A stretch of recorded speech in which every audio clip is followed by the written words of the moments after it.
வடக்கிருந்து கற்பிக்கப்பட்ட வரலாறுகளை வைத்துக் கொண்டு காந்தியையும் பட்டேலையும் நேதாஜியையும் நேருவையும் பகத்சிங்கையும் ஜான்சி ராணியையும் கொண்டாடி தீர்த்த என் தமிழ் சமூகமே கொஞ்சமாவது நினைத்து பார்த்திருக்க வேண்டும் அல்லவா?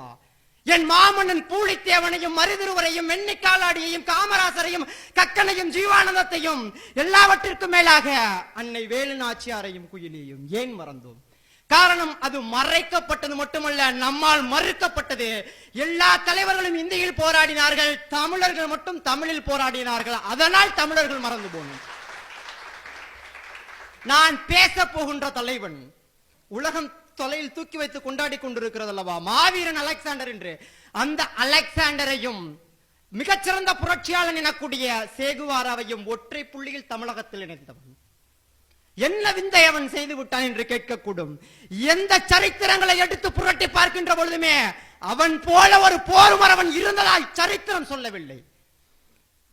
வாசுதேவநல்லூர் கோட்டையையும் நெற்கட்டான் சேவல் கோட்டையையும் தாக்க துரோகிகளான பாளையக்காரர்களையும் அந்த நெற்கட்டான் சேவர் படையினுடைய போர் வீரர்கள் ஒரு சிலரையும் அழைத்துக் கொண்டு கான் சாகிப் எனக்கூடிய மருதை நாயகம் வருகிறான். இரவிலே காட்டிலே சென்று பதுங்கி இருக்கிறான்.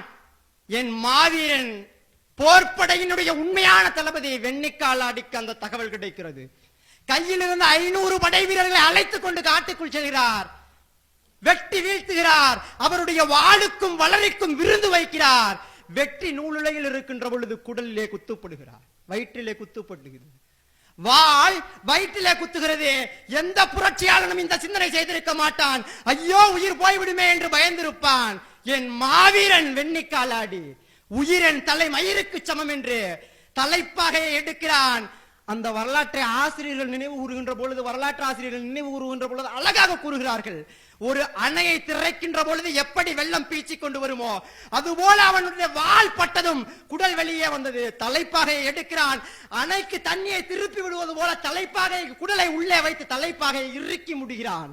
புறவி எடுக்கிறான். மன்னித்துக்கொள் தமிழ் சமூகமே, புறவி என்றால் குதிரை, சொல்லித்தான் உங்களுக்கு தெரிய வேண்டும். புறவி எடுக்கிறான். வெகு வேகமாக விரைகிறான். மாமன்னன் பூலித்தேவனிடம் என்ன சொன்னான் தெரியுமா? மன்னரிடம் நேராக செல்கிறான். மன்னா, மருதை நாயகம் நம் மீது போர் தொடுக்க வந்திருக்கிறான். காட்டிலே தங்கி இருக்கிறான். அவனை புறமுதுகிட்டு ஓடச் செய்து விட்டோம் என்று சொல்லி, இருந்தாலும் இன்னும் நமக்கான அச்சம் தீர்ந்த பாடில்லை, கொஞ்சம் நிதானமாக செயல்படுங்கள் என்று சொல்லிய மறுகணமே மடிந்து போகிறான். பூலித்தேவன் சொல்கிறான், கண்களிலிருந்து தண்ணீர் கொட்டுகிறது. பூலித்தேவன் தன் மகனையும் மனைவியையும் விடுதலைக்காகத்தான் பலி கொடுத்தான். அப்பொழுது அழுகாத பூலித்தேவன் வெண்ணிக்காலாடியினுடைய இறப்பின் போது அழுது சொல்கிறான், வெண்ணிக்காலாடி இந்த சமூகத்தினால் குறித்து வைக்கப்பட வேண்டிய மிக முக்கியமான பெயர் என்று. ஏன் தொலைத்தோம்? சாதிக்குள் தள்ளிய ஒரே காரணத்திற்காகத்தான் நாம் வெண்ணிக்காலாடியையும் மாமன்னன் பூலித்தேவனையும் மறந்து தொலைத்தோம். சாதிய சாக்கடைக்குள் நாம் அமுங்கி கிடக்கின்றவரை இந்திய வரலாறுகளில், குறிப்பாக தமிழக வரலாறுகளிலே என்றுமே தமிழர்கள் இடம் பிடிக்க முடியாது. இதுதான் நிதர்சனம். ராபர்ட் கிளைவ் 1755 திருச்சிக்கு பேட்டி காண வர சொல்கின்ற பொழுது போர் தொடுக்கிறான். போர் தொடுக்கின்ற பொழுது வெண்ணிக்காலாடி முன் செல்கிறான்.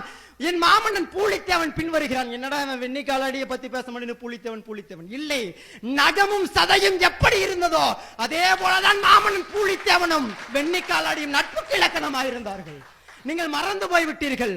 சாதிய சாக்கடைக்குள் அமுங்கி போய்விட்டீர்கள். சாதிய கொடுமைகளும் சாதிய உணர்வுகளும் இல்லாமல் இருந்தது. தமிழகத்தில் விடுதலை வேரூன்றி காணப்பட்டது. சாதி வந்தது, விடுதலை எங்கோ போனது. ராபர்ட் கிளைவ் போர் தொடுக்க போகிறான். பேட்டி காண அல்ல, போர் தொடுத்து விரட்ட போகிறான். எல்லா பாளையக்காரர்களும் பேட்டி காண போகிறார்கள். போர் தொடுத்து விரட்ட போகிறான். வெண்ணிக்காலாடி முன் செல்கிறான், பூலித்தேவன் பின் செல்கிறான். வரலாற்றில் என்ன தெரியுமா விந்தை? எப்பொழுதுமே மன்னன் முன் செல்வான். மன்னனுக்கு பின்பாக படைத்தளபதிகள், அவர்களுக்கு பின்பாக படை வீரர்கள் செல்வார்கள். அதுதான் வரலாறு. ஆனால் வெண்ணிக்காலாடி பதிவு செய்கிறான், என்னை தீண்டிய பிறகுதான் காற்று கூட என் மாமன்னன் பூலித்தேவனை தீண்ட முடியும் என்று. தன் மகனுக்காகவோ தன் மகளுக்காகவோ தன் மனைவிக்காகவோ போராடினான் வெண்ணிக்காலாடி? இல்லை, இந்த தமிழ் மண்ணுக்காக போராடினான். ஆனால் மறந்து தொலைத்தோம். வாருங்கள் இளைஞர்களே, வரலாற்றின் வெள்ளை பக்கம் கருப்பு பக்கங்களை அழித்து விட்டு வெள்ளை பக்கங்களை எடுத்துக் கொண்டு வருவோம். வெண்ணிக்காலாடியையும் பூலித்தேவனை போட்டு